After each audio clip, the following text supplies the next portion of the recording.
छोड़ दो, छोड़ो मुझे, छोड़ो।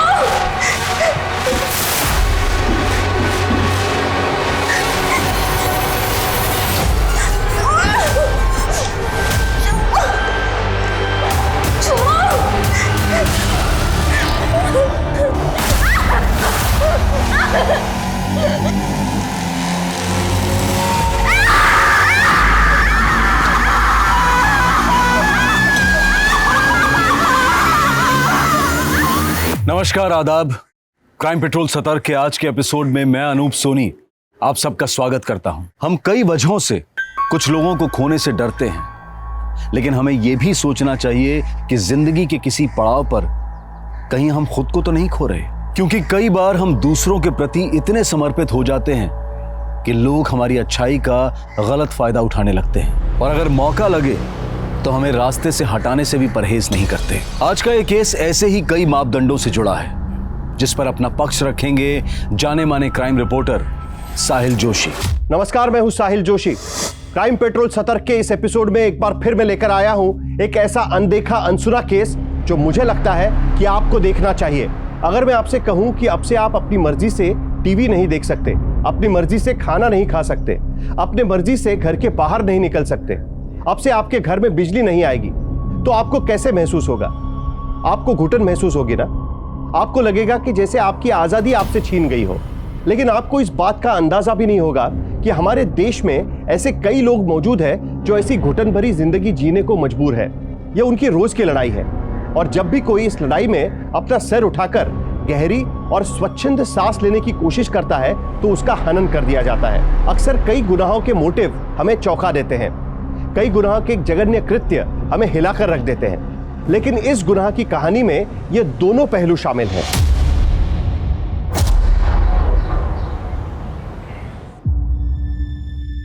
भेदभाव से भरी इस दुनिया में मैं जब भी अपने बाबा की तस्वीर देखती तो मुझे लगता जिंदगी एक बहुत लंबी लड़ाई है और हमें इससे कदम कदम पे लड़ना है। लेकिन मैं जब भी अपने घर से निकलती हूँ तो यही ख्याल आता है कि ये लड़ाई अपनी जगह है, पर अपने परिवार की जिम्मेदारी उठाने के लिए मुझे अपने हालातों से समझौता करना ही पड़ेगा। सुनो, 2 वर्कर उधर भेज दो, साहब ने बोला है, उसको वहीं पे रख दो। हाँ, ये अच्छा करिए तू, अच्छा करिए, बहुत अच्छा। अगले महीने से ना तेरी पगार बढ़ा दूंगा। थैंक यू साहब। एक छोटी सी विनती है। हाँ बोलो ना। आज मुझे अपनी बहन को आंगनवाड़ी की डॉक्टरनी के पास लेके जाना है, तो क्या आज मैं जल्दी चली जाऊँ? हाँ जाओ ना, जाओ। अच्छा, कोई और समस्या होगी तो बताना, मैं ठीक कर दूंगा। जाओ।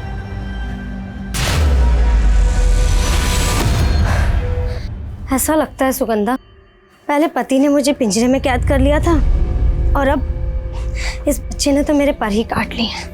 इतना नेगेटिव क्यों सोचते हो दीदी? और माँ बनने का एहसास तो हर मुसीबत से लड़ने की ताकत देता है। तू तो ऐसे कह रही है जैसे तू कई बच्चे को जन्म दे चुकी है। मेरा बस चलता तो इस बच्चे को कब का गिरवा चुकी थी। बस दीदी, 7वां महीना है आपका और आप अभी बच्चा गिराने की सोच रही हो। चुपचाप डॉक्टरनी के पास चलो और जैसी केयर वो बोलती हैं आपको वैसी केयर करनी है, समझे आप? ठीक है।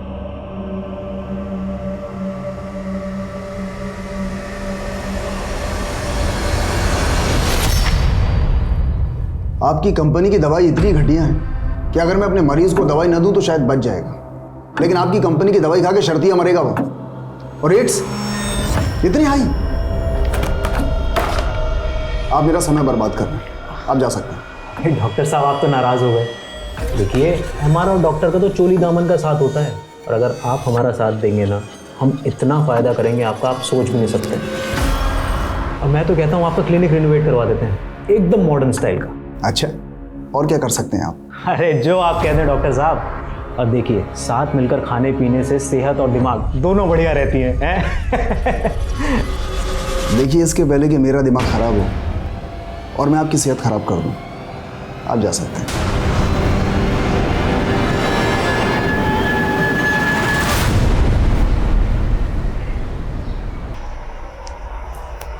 अनीता दी, मैंने अखबार में एक संदेश पढ़ा था। इस भेदभाव से भरी दुनिया में हम बच्चों को यही सोच के लाते हैं कि ज़िंदगी देने वाला भगवान ज़िंदगी लेने वाले से बड़ा होता है। मान ली तेरी बात, तभी तो ये सब कुछ कर रही हो ना। ये तो बहुत अच्छा कर रही हो आप। ओहो, बंद कर अपना ये ज्ञान संदेश। मैं समझ गई, इस बच्चे को तो जन्म देना ही पड़ेगा, लेकिन इसके बाद में मैं जितेंद्र से तलाक जरूर लूंगी। ये कैसी बात कर रही है अनीता? बिन पति के तेरे और तेरे बच्चे का गुजर बसर कैसे चलेगा? हाँ, ये तो आपको मेरी शादी कराने से पहले सोचना चाहिए था ना माँ। इस शादी ने मेरी जिंदगी पे लंबा विराम लगा दिया है। बेटा सब अच्छा हो जाएगा, अच्छी बात ही सोचा कर। अरे दामाद जी, आइए आइए दामाद जी आइए, हम आपके बारे में बात कर रहे थे। आइए ना, बैठिए। कोस ही रहे होंगे। अरे नहीं नहीं दामाद जी, तारीफ थोड़ी करोगे। बैठिए। तू बच्चा पैदा करने के लिए यहाँ पे आके बैठ गई है और वहाँ घर का सारा काम चूल्हा चौका मैं कर रहा हूँ। हाँ, तुझे वापस लेने आया हूँ मैं, समझी? हाँ दामाद जी, आपकी पत्नी है, ले जाइएगा, लेकिन पहले बैठिए तो। तुझे यहाँ से लेके जाऊंगा मैं, समझी? जीजा जी, आप एक बात अच्छी तरीके से समझ लीजिए, जब तक दीदी को बच्चा नहीं हो जाता वो हमारे साथ ही रहेंगी। आपको खुद का होश तो रहता नहीं है, आप दीदी को क्या संभालोगे? बहुत बोल रही है तू। तुझे अकल नहीं है क्या कि घर के दामाद से कैसे बात करते हैं? तमीज सिखाओ इसको। अब कुछ भी बोल रही है तू। हम दामाद जी सही कह रहे हैं। अरे हमारे में पहले डिलीवरी ससुराल में ही होती है, शुभ माना जाता है। जा नाश्ता का बंदोबस्त कर। मुझे देर हो रही है और आपको भी चलना है। हाँ हाँ आ रही हूँ मैं। बैठिए ना दामाद जी, आइए।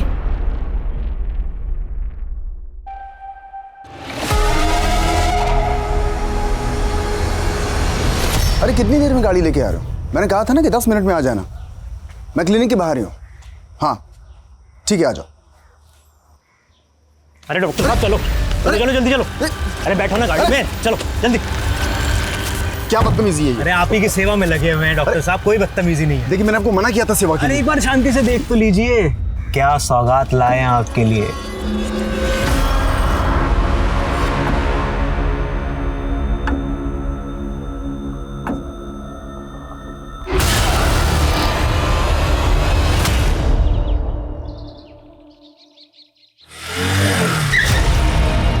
ऐसे हड़बड़ा के कहाँ जा रही है? आना, बेड छोड़ देता हूँ। अरे आना। राखी, राखी। अनीता दीदी आप? सुगंधा अभी तक घर नहीं आई, तुमने उसे काम पे देखा था? नहीं दीदी, और वैसे भी हम कई दिनों से मनोहर सेठ की बजाय रेवा शंकर के यहाँ काम कर रहे हैं। आप मनोहर सेठ से बात कीजिए ना। हेलो, मैं जितेंद्र, सुगंधा का जीजा साहब। वो काम से घर नहीं आई, आपको पता है कहाँ है वो?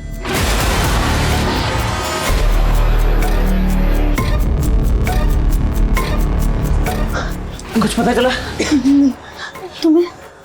मेरा दिल बहुत घबरा रहा है, अभी तो सुबह भी होने आई, पता नहीं सुगंधा किस हाल में होगी। मम्मी, मुझे लगता है कि हमें पुलिस में रिपोर्ट लिखवानी चाहिए।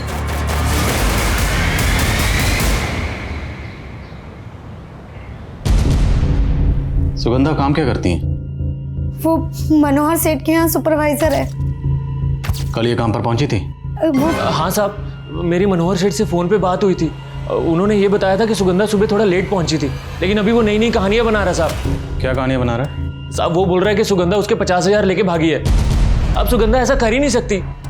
मनोहर झूठ बोल रहा है साहब, मुझे तो उसी पे शक हो रहा है। अब सुगंधा का मोबाइल नंबर दीजिए हमें। वो मोबाइल नहीं रखती साहब। साहब मेरे बच्चे का पता कीजिए, मुझे बहुत फिक्र होती है। क्या बेफिक्र रहिए, हम जल्दी पता लगाएंगे। सर मैंने ऐसा कब बोला कि सुगंधा मेरे पैसे लेके भाग गई? और उसका जीजा का तो यही कहना। मैंने उसको इतना बोला था कि लेबर की दिहाड़ी देने के लिए सुगंधा को मैंने 50,000 रुपए दिए थे। ये 50,000 रुपए हैं पूरे, ठीक है? सभी मजदूरों को उनकी दिहाड़ी दे देना। और मैंने खुद उसको वो लंबर मिल वाले रोड पे छोड़ के आया था, लेकिन साहब वो साइड पे पहुंची नहीं। मुझे खुद फिक्र हो रही है साहब सुगंधा की। उसके पास 50,000 रुपए थे। सर क्या मालूम किसी लूट खसूट का शिकार तो नहीं हो गई? ये तो अपने 50,000 से ज्यादा सुगंधा की फिक्र कर रहा है। देखते हैं इसकी बातों में कितनी सच्चाई है। लंबर मिल रोड पर जहाँ पर इसने सुगंधा को छोड़ा था वहाँ पता करो, और इसके बाकी मजदूरों से बात करो।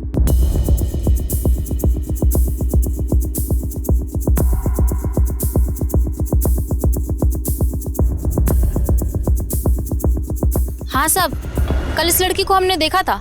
सुबह जब हम लकड़ी लेकर जा रहे थे, उसके बाद गाड़ी में बैठकर चली गई थी। उस कार का नंबर कुछ याद है तुमको? नंबर तो अंग्रेजी में था साहब, तो वो तो हमको पता नहीं, लेकिन जिसके साथ वो गाड़ी में गई वो बात ऐसे कर रही थी जैसे वो एक दूसरे को जानते हैं साहब। अच्छा, वो कार देखने में कैसी थी, कुछ पता है? हाँ साहब, काले रंग की थी। ये ऐसी कार थी क्या? नहीं साहब, हाँ साहब, ऐसी गाड़ी थी।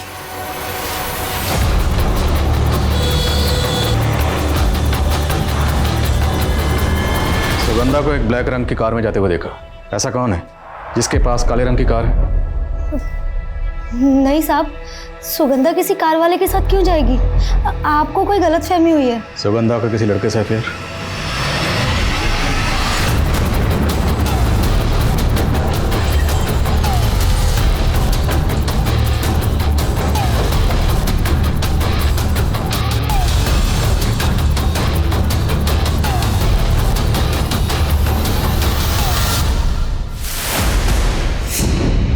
सर, सुगंधा सिर्फ मेरी एक अच्छी दोस्त है, मेरा कोई अफेयर नहीं चल रहा उसके साथ। तब तो तुम्हें पता ही होगा कि तुम्हारी अच्छी दोस्त काफ़ी दिनों से गायब है। हाँ सर, मैं खुद शौक हूँ सर, वो अचानक से ऐसे कहाँ गायब हो गई? अच्छा ये बताओ, बात सिर्फ दोस्ती तक थी या कहानी आगे बढ़ गई थी? अब सर कहानी तो गांव वाले बना रहे हमारे रिश्ते को लेकर। आप तो जानते सर, गांव में कोई साधन है नहीं। अब सुगंधा मुझे कभी दिख गई घर जाते हुए अकेले, तो मैंने उसे लिफ्ट दे दी बस। तो तुम सुगंधा को लिफ्ट देते थे, कभी बाइक से, कभी कार से, और कभी काली का। एक मिनट सर। हेलो,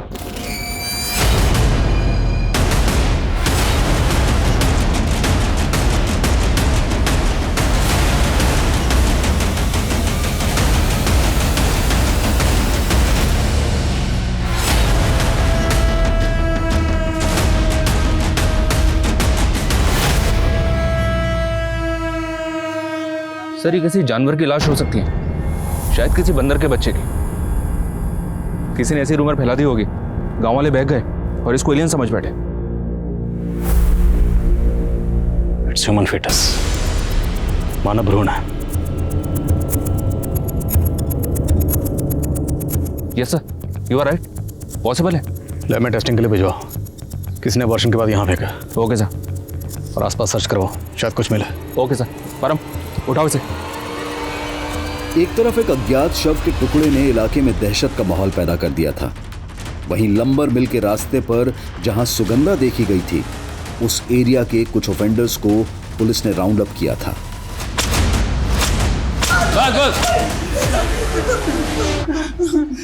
कौन रखा उस लड़की को? हाँ, तुम दोनों ने उस लड़की के साथ क्या किया? बोलो। साहब, माना कि हम लोग छोटी मोटी चोरी चकारी करते हैं साहब, लेकिन किसी लड़की के साथ नहीं साहब। इसका मतलब तुम दोनों ऐसे मुंह नहीं खोलोगे?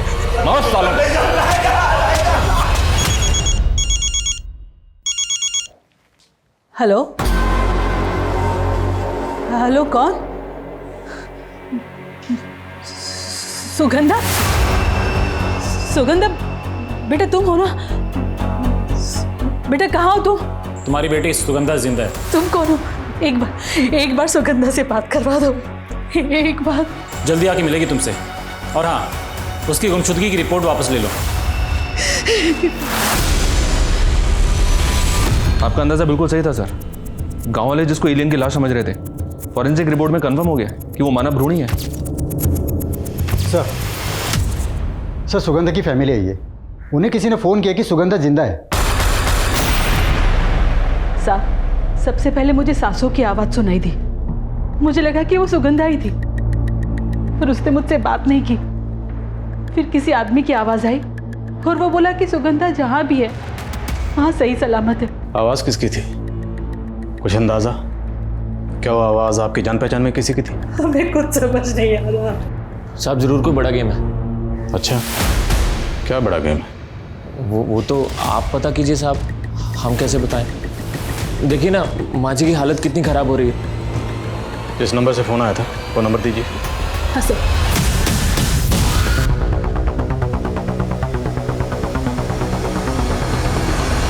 फाइल को डीसी साहब के ऑफिस में भिजवाओ। सर, सुगंधा की मां को जिस नंबर से कॉल किया गया था, ये नंबर हैदराबाद में एक फेक आईडी से लिया गया था, लेकिन सर लास्ट कॉल के वक्त ये नंबर यहाँ बीरा राजस्थान में एक्टिव था। वो सिम जिस मोबाइल इंस्ट्रूमेंट में इस्तेमाल हुआ, उसका IMEI नंबर ट्रेस करो। क्या सर? और वैभव के कॉल रिकॉर्ड्स का क्या हुआ? आने वाले हैं सर। हाँ पर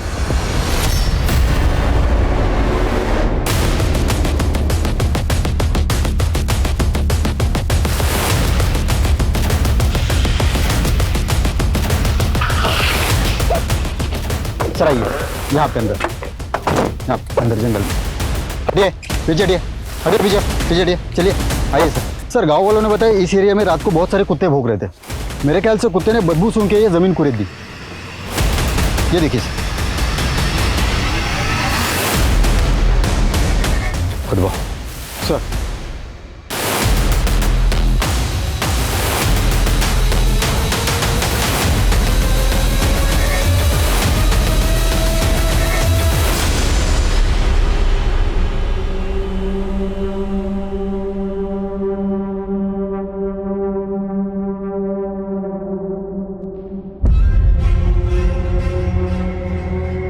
चेहरा घुमा कर। सुगंधा की बॉडी, बहुत ही ब्रूटल मर्डर है। सर हम तो सोच रहे थे कि लड़की किसी काली कार वाले के साथ गायब हो गई, फिर वो फोन कॉल्स, और अब ये लाश हमें इसी गांव के पास मिली है। अमित, ये कोई बहुत बड़ा गेम है। बॉडी को पोस्टमार्टम के लिए भेजो और फैमिली को शिनाख्त के लिए बुलाओ और पूरा एरिया सर्च करवाओ। Sir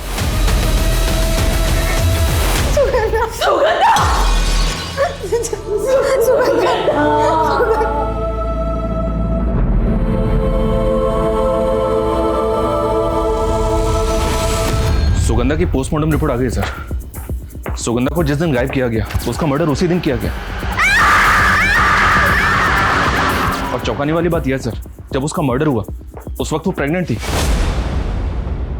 pregnant? जी हाँ सर, रिपोर्ट के मुताबिक सुगंधा 3-4 महीने की प्रेग्नेंट थी। उसका रेप भी किया गया सर।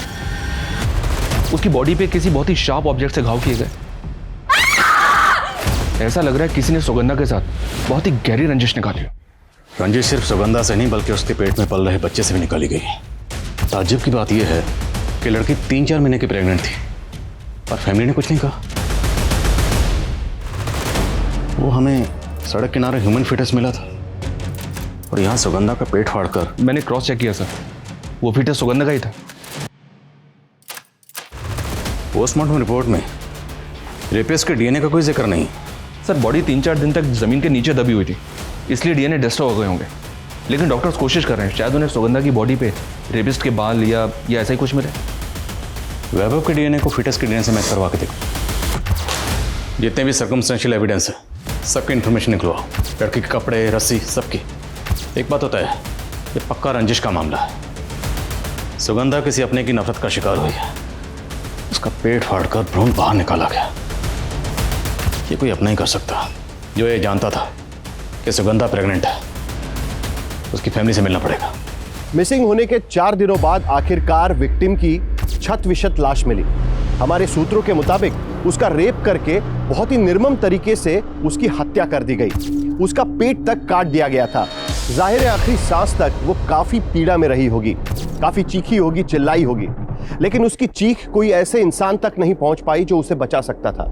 महिलाओं के खिलाफ होने वाले अपराध से जुड़े कानून में इतने बदलाव और सख्ती के बावजूद कोई इतनी हैवानियत करके ये सोच सके कि वो बच जाएगा, तो ये हमारी कानून व्यवस्था के चेहरे पर एक जोरदार तमाचा है।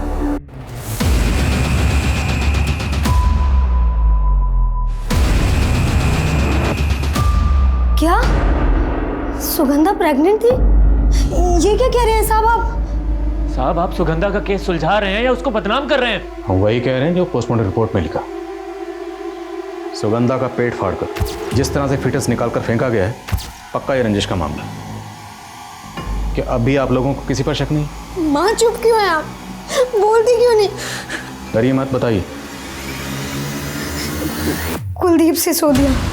कौन है ये? दूसरी जाति का रईस है साहब। सुगंधा और बाबा उसके यहाँ काम करते थे। तेरी इतनी औकात, तू मेरा पानी को हाथ लगाएगा? पानी खत्म हो गया साहब। भैया हमारा पानी का गिलास को हाथ लगा, तुम क्या कर रहे हो? मारो साले को। बात कर रहा था। बाबा को मार मार के अधमरा कर दिया और उसके 6 महीने बाद। तो तब आपने पुलिस रिपोर्ट लिखवाई थी? कोशिश की थी साहब।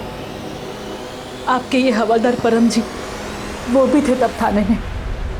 साहब आप कुछ बोल क्यों नहीं रहे? क्या हल्ला हो रहा है ये? साहब मेरे बाबा को सिर्फ इसलिए मारा गया क्योंकि उन्होंने कुलदीप सिसोदिया के गिलास से पानी पी लिया और अब वो नहीं रहे। आप केस बनाओ वो स्पेशल एक्ट में। देखो, बिना गवाही के केस नहीं बनता। तुम्हारे अलावा कोई गवाही नहीं दे रहा है कि कुलदीप सिसोदिया जी ने तुम्हारे पिता को मारा था। अरे साहब, इनके अफसर दरोगा ने हमारी एक नहीं सुनी, ये भी बहुत खड़े रहे। कुलदीप पर केस करने के लिए सुगंधा कई दिनों से लोगों को इकट्ठा करके गवाह जुटाने में लगी हुई थी। मुझे लगता है कुलदीप को इस सब के बारे में पता चल गया और इसीलिए उसने सुगंधा से बदला लेने के लिए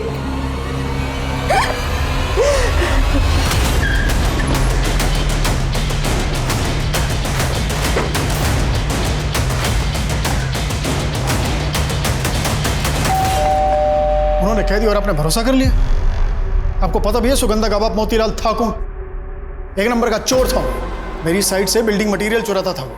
अब इस बात को लेकर मेरे कुछ आदमी और उसमें झगड़ा हो गया और ये मारपीट तो हुई नहीं और वो मुझ पर संगीन आरोप लगा रही है। हमें इतना अंदाजा तो है कि सुगंधा के पिता के साथ क्या नाइंसाफी हुई होगी और ये भी अंदाजा है कि आपके कितने गोरख धंधे चल रहे हैं। बिना सबूत के बहुत कुछ कहते जा रहे हैं आप। सबूत भी ले आएंगे। फिलहाल इतना तो पता चल गया है कि जिस लंबर मिल रोड से सुगंधा गायब हुई थी उसी के पास तुम्हारी ज़मीन है। तो हो सकता है सुगंधा को उस काली कार में फुसलाकर आपने बिठाया और गायब कर दिया। अरे हम क्यों फुसलाएंगे उसको?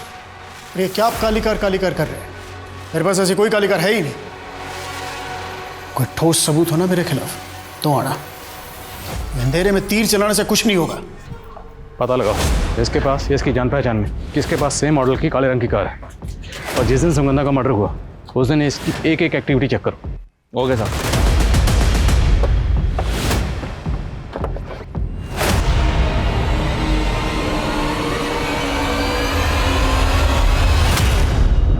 सर, वैभव के कॉल रिकॉर्ड्स के मुताबिक वैभव की सुगंधा की फ्रेंड राखी से काफ़ी बातें होती थी। तो क्या ये वैभव सुगंधा और राखी दोनों के साथ टू टाइमिंग कर रहा था क्या? हो सकता है कि सुगंधा को वैभव और राखी के बारे में पता चल गया हो और वैभव ने सुगंधा को। फिर आप इस राखी से मिलना पड़ेगा।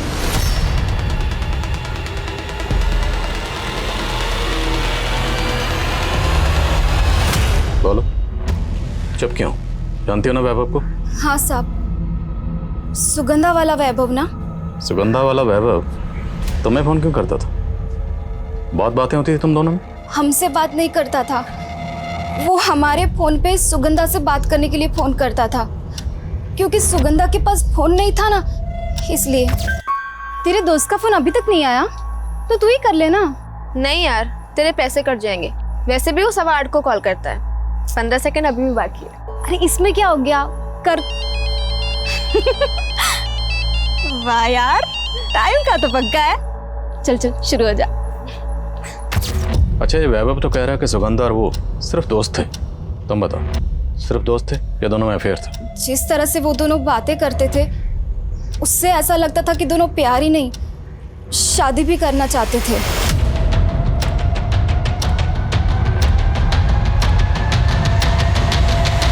सर, एक इंफॉर्मेशन मिली है। वैभव के पास 2 कार है। उसमें से एक कार उसी मॉडल की है जिसमें सुगंधा को बैठते हुए देखा गया था।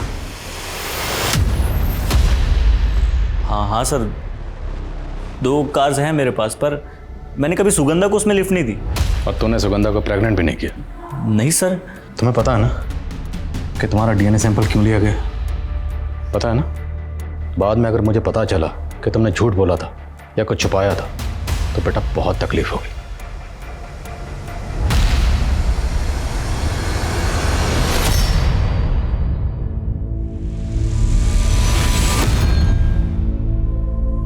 अरे सुगंधा, तेरा दिमाग खराब हो गया है क्या? अरे घर पे एक ही घड़ी थी, वो भी तो निकाल रही है। समय कैसे देखेंगे?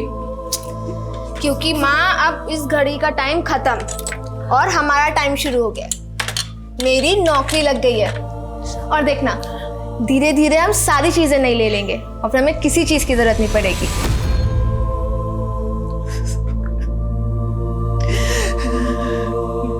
माँ, कब तक इस घड़ी को देखकर रोती रहोगी?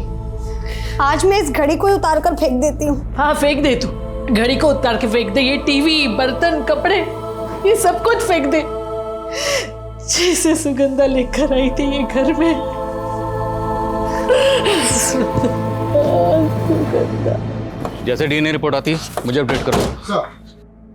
सर, मैंने राखी के पिछले 3 महीने के कॉल रिकॉर्ड चेक किए तो पता चला कि जिस दौरान सुगंधा राखी के फोन से वैभव से बात करती थी, उसके ठीक बाद राखी के फोन पे किसी रेवा शंकर का फोन आता था। रेवा शंकर? कौन रेवा शंकर? राखी इस रेवा शंकर के यहाँ काम करती थी और सर पता चला है कि सुगंधा भी इस रेवा शंकर के यहाँ काम करती थी 2 महीने पहले तक। और 2 महीने पहले सुगंधा ने बिना बताए, बिना सैलरी के यहाँ से काम छोड़ दिया और मनोहर के यहाँ काम करने लगी। राखी के फोन पर 8:15 पर वैभव का फोन आता था सुगंधा के लिए। ये कॉल 8:45 तक चलती थी और उसके ठीक बाद रेवा शंकर राखी के फोन पर फोन करता था और ये कॉल चलती थी 8:45 से 8:55 तक। और सर ये फोन कॉल्स का पैटर्न पिछले काफी समय से ऐसा ही चल रहा है। हो सकता है सर रेवा शंकर और राखी का आपस में अफेयर हो और ये दोनों कपल्स बारी बारी बात करते हो फोन पे। एक काम करो, इस राखी का फोन जब्त करो और उसका डेटा चेक करो, आखिर पता तो चले कि इन सब के बीच में चल क्या रहा था।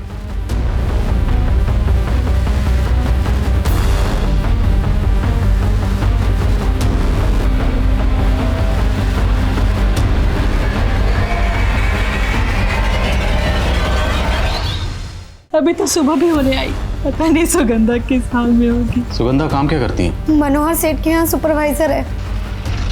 सुगंधा की बॉडी? इस राखी का फोन जब्त करो, आखिर पता तो चले कि इन सब के बीच में चल क्या रहा था। सर वैभव का डीएनए सुगंधा के बच्चे से मैच हो गया।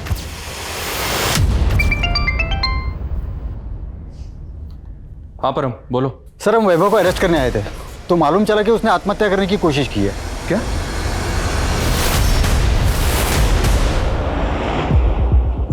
हमें अभी अभी ब्रेकिंग न्यूज मिली है कि बेरा रेप और हत्याकांड केस के अहम पात्र वैभव ने आत्महत्या करने की कोशिश की है। जानकारी यह भी मिली है कि उसकी हालत गंभीर बताई जा रही है। हो सकता है कि उसका बच पाना भी मुश्किल हो। यह इस केस में एक जबरदस्त घुमाव है। क्या वैभव ने यह कदम अपनी तथाकथित गर्लफ्रेंड के खो देने के सदमे में उठाया या फिर वो कुछ ऐसा जानता है जो उसके जान पर बनाई?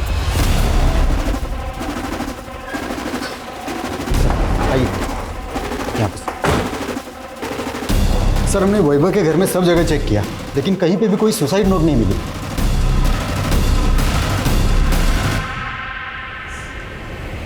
डॉक्टर अवस्थी, वैभव की हालत अब कैसी? सर उसने काफ़ी ज़्यादा मात्रा में पॉइजन इनहेल किया था। हालांकि हमने सारा पॉइजन तो फ्लश आउट कर दिया, पर यह बताना बहुत मुश्किल है कि वो कब तक नॉर्मल हो पाएगा। वैभव की हालत नाजुक है। अब ये पता नहीं उसने गिल्ट में पॉइजन लिया है या कोई और बात है। सर अभी एफएसएल ऑफिसर से बात की मैंने। उनका कहना है कि सुगंधा को बांधने में जो रस्सी यूज़ की गई थी वो अफ्रीका के तंजानिया में बनती है। अफ्रीका की रस्सी? जी हाँ सर, ये एक स्पेशल टाइप की रस्सी है। और अफ्रीका के तंजानिया की रस्सी यहाँ कैसे आई? पता लगाओ आसपास के एरिया में तंजानिया से किसका कनेक्शन है। साहब आपने फारूक और आकाश की इंफॉर्मेशन निकालने के लिए कहा था। फारूक के बारे में एक सॉलिड इंफॉर्मेशन मिली है।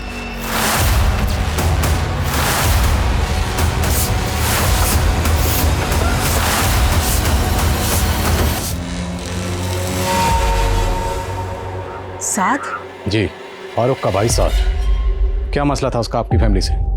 साद अनीता की शादी से पहले अनीता को परेशान किया करता था।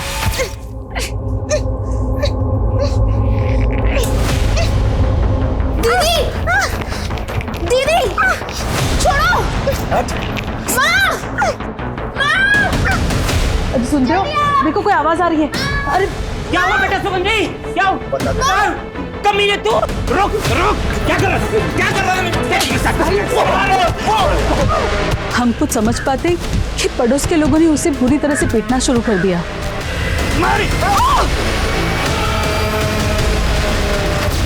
हमें सच में नहीं पता था कि ये सब में वो मर जाएगा साहब। हाँ साहब, साथ को जब हम लोग लाए थे तो वो मर चुका था। तो उस वक्त पुलिस रिपोर्ट क्यों की? सब लोग बोल रहे थे कि उसने सुगंधा की बहन का रेप करने की कोशिश की थी, इसलिए हमारी बिरादरी में भी हमारा किसी ने साथ नहीं दिया। यहाँ तक कि कब्रिस्तान में दफन तक नहीं करने दिया साहब। उसको तो मैंने खुद अपने खेत में दफनाया है। तो इसलिए तुम पुलिस रिपोर्ट नहीं कर पाए, पर फिर भी तुम्हें अपने भाई साद की मौत का दुख तो होगा, बदला भी लेना चाहते होगे। और तुमने अपने भाई की मौत का बदला लिया अनीता की बहन सुगंधा से। तुमने उसका रेप किया और फिर उसका मर्डर किया, और उसके बाद साहब माना कि हम लोग छोटी मोटी चोरी चकारी करते हैं साहब, लेकिन किसी का रेप नहीं कर सकते साहब। साहब यकीन करो साहब। सर वैभव को होश आ गया। सर मैं जानता था सुगंधा के पेट पे मेरा बच्चा है, इसलिए तुम सुगंधा के साथ खेल खेल रहे थे। तुम्हें लगा कि सुगंधा तुम्हारे खिलाफ कोई एक्शन ना ले, इसलिए उससे पहले ही तुमने सुगंधा। नहीं सर, मैंने सुगंधा को कोई धोखा नहीं दिया सर। हम दोनों एक दूसरे से बहुत प्यार करते थे। यार तुम इतना डरती क्यों? हम दोनों प्यार करते एक दूसरे से, और मैं चाहता हूँ कि तुम अपनी मम्मी के पास जाओ और हमारे रिश्ते के बारे में सब सच बता दो। वैभव, मैं माँ को बताने के लिए बता दूं, लेकिन तुम्हारे परिवार वाले बहुत ऊंचे हैं। तुम जानती हो अच्छे से, मुझे नहीं फर्क पड़ता ये जात पात ऊंच नीच का। देखो मैं बस इतना चाहता हूँ कि हम दोनों शादी करें। हम दोनों एक दूसरे के काफी क्लोज आ गए। फिर एक दिन पता चला कि वो प्रेग्नेंट। सुगंधा तुम डरो मत, मैं हूं ना तुम्हारे साथ। मैं ख्याल रखूंगा तुम्हारा और हमारे बच्चे का। तुम अगर इतने ही सच्चे हो तो तुमने हमसे झूठ क्यों बोला? मैं डर गया था सर। सुगंधा से बहुत प्यार करता था, उसके बिना जी नहीं सकता, इसलिए मैंने सोचा मरने की सर। मगर तुम बच गए। अभी भी क्या पता सच बोले या झूठ बोले। हो सकता है इस बार भी झूठ बोले और ये कोई ड्रामा कर रहे हो। सर मैं कोई ड्रामा नहीं कर रहा सर, सच में सुगंधा से बहुत प्यार करता था। मैंने नहीं मारा उसको। सर राखी के फोन का डेटा रिकवर किया। उसके फोन के मैसेजिंग ऐप में एक वीडियो मिला जो उसने डिलीट कर दिया था। प्ले करो सर।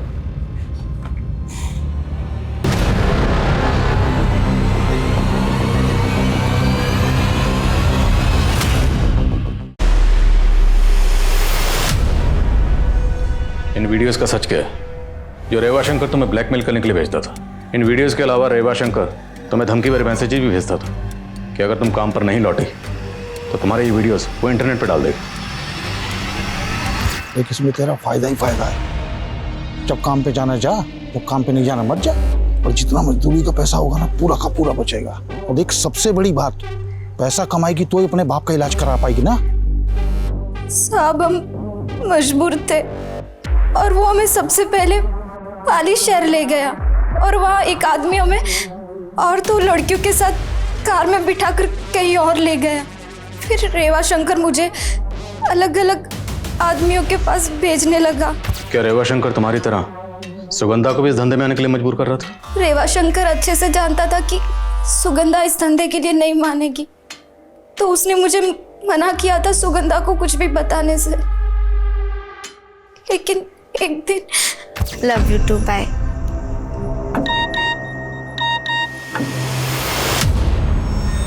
राखी, क्या है ये सब? रेवा शंकर कब से कर रहे थे ये साथ ये सब? और तो छुपा क्यों रही है ये सारी चीजें? तो पुलिस के पास क्यों नहीं गई अब तक? सुगंधा मेरी मदद करना चाहती थी, लेकिन वो मेरी खातिर चुप थी। लेकिन तुरंत उसने रेवा शंकर की नौकरी छोड़ दी थी। मैं कल से नौकरी पे नहीं आऊँ। क्यों? अरे मैंने सोचा तुझे शहर वाली साइड में भेजूंगा, बहुत पैसा है वहाँ पे।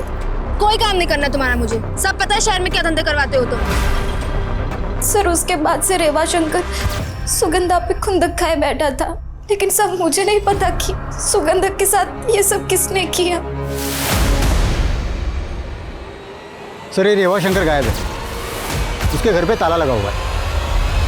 राखी के बयान के बाद रेवा शंकर सुगंधा रेप और मर्डर केस का भी प्राइम सस्पेक्ट नजर आ रहा था, और पुलिस रेवा शंकर द्वारा चलाए जाने वाले सेक्स रैकेट का पर्दाफाश करते हुए कई पिम्प्स को अरेस्ट कर रही थी। लेकिन सवाल यह है कि क्या रेवा शंकर की तलाश सुगंधा रेप और मर्डर केस को कोई लीड दे पाएगी?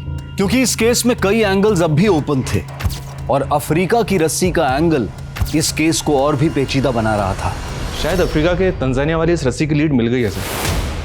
दरअसल बेरा का एक बिजनेसमैन है शैलन तोमर, जो भी पाली में रहता है उसका अफ्रीका में होटल बिजनेस है, इंपोर्ट एक्सपोर्ट का भी काम करता है। और सर बेरा गांव के कुछ लड़कों को इसने जॉब के लिए अफ्रीका भी भेजा है। मिलो जरा इससे। अरे शैलेंद्र तोमर ने आज तक कभी कोई कच्ची डील नहीं की। हाँ, चाहे वो लड़के हो या लड़कियां, लेकिन जरा ध्यान रहे, ऐसे होने चाहिए जो जिंदगी भर अफ्रीका में रहने के लिए राजी हों। अरे साहब, आप आओ साहब, पधारो पधारो, बैठिए। अरे राजाराम, साहब के लिए चाय लेके आना, मेरी वाली। साहब हमारे यहाँ की चाय बहुत फेमस है।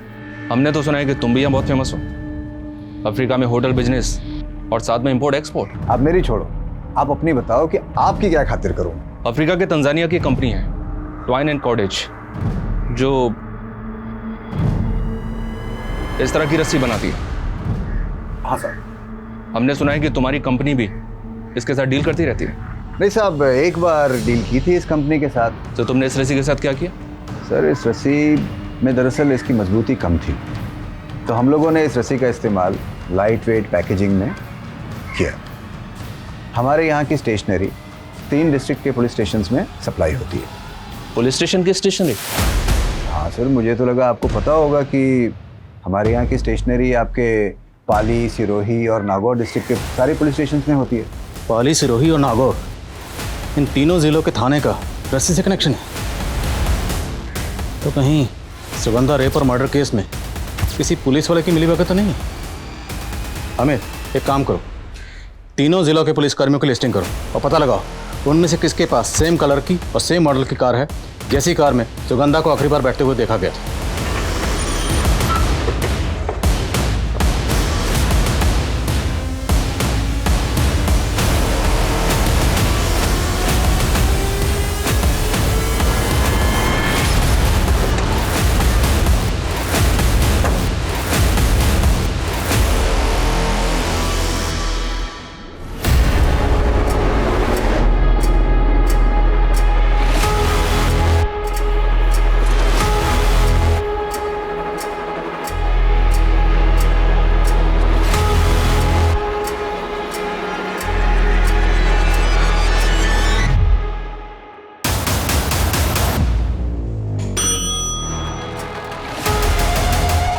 सर आपने मुझे बुलाया?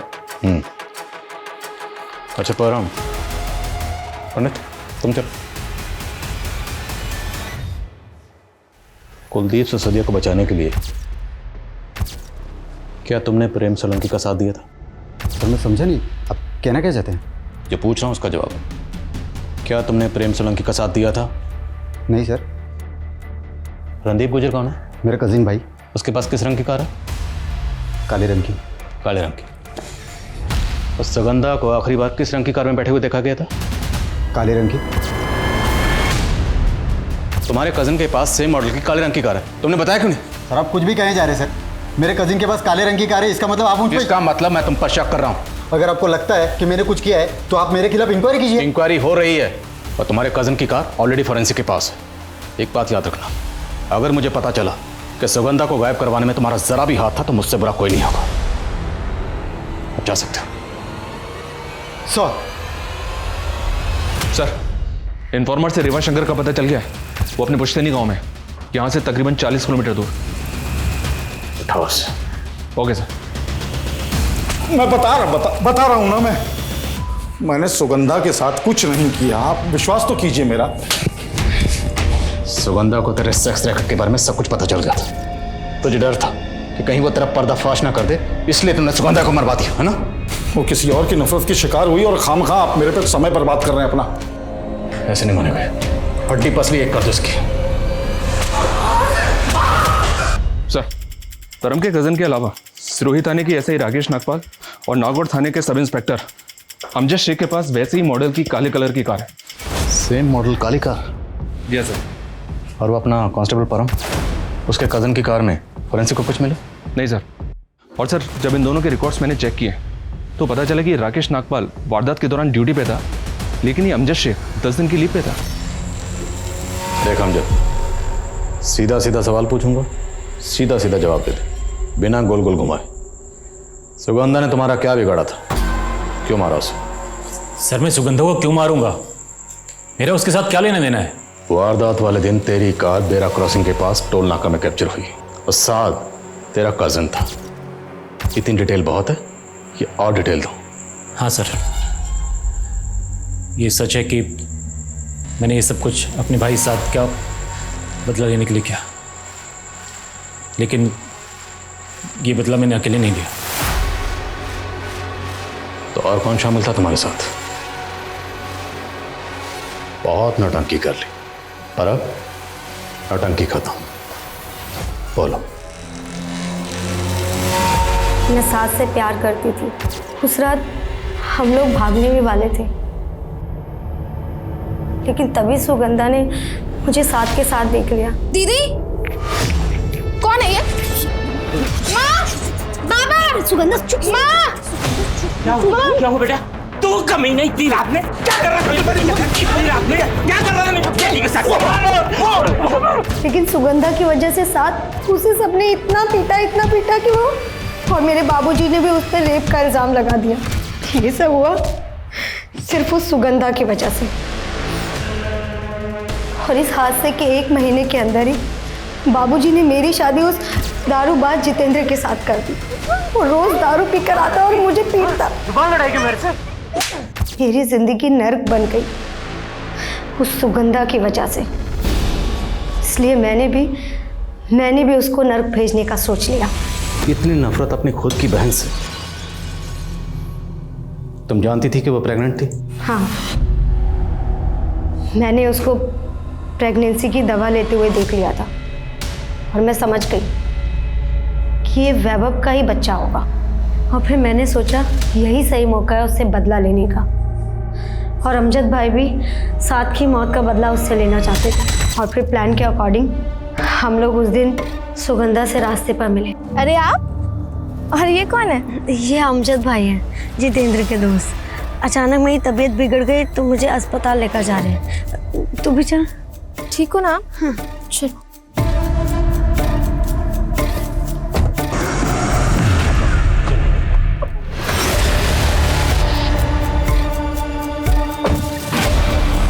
अरे दीदी सुनो, क्या हुआ? दीदी, दीदी, छोड़ दो मुझे।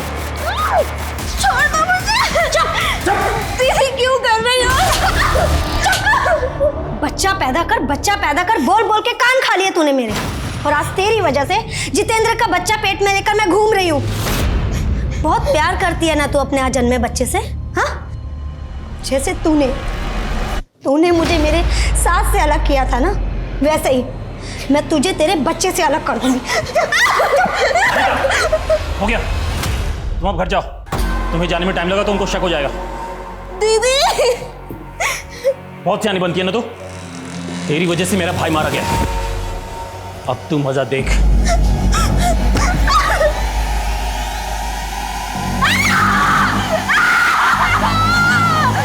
फिर उसके बाद मैं सुगंधा की लाश को जंगल में लेके गया, जहाँ मैंने पहले से गड्ढा खोद रखा था। मैंने उसकी बॉडी को वहाँ डंप कर दिया और निकल गया। वहाँ से निकलने के बाद मुझे एहसास हुआ कि उसके फिटस को गड्ढे में डालना भूल गया था मैं, इसलिए वहीं नज़दीक में फिटस को रोड साइड में फेंक दिया मैंने। उसके बाद तुमने इनकी माँ को फ़ोन करके ये कहा कि सुगंधा सही सलामत है? जी हाँ सर, दरअसल हम लाश मिलने तक ज़्यादा से ज़्यादा टाइम बाई करना चाहते थे। हमें लगा था शायद टाइम बीतने के बाद सुगंधा की तलाश खत्म हो जाएगी।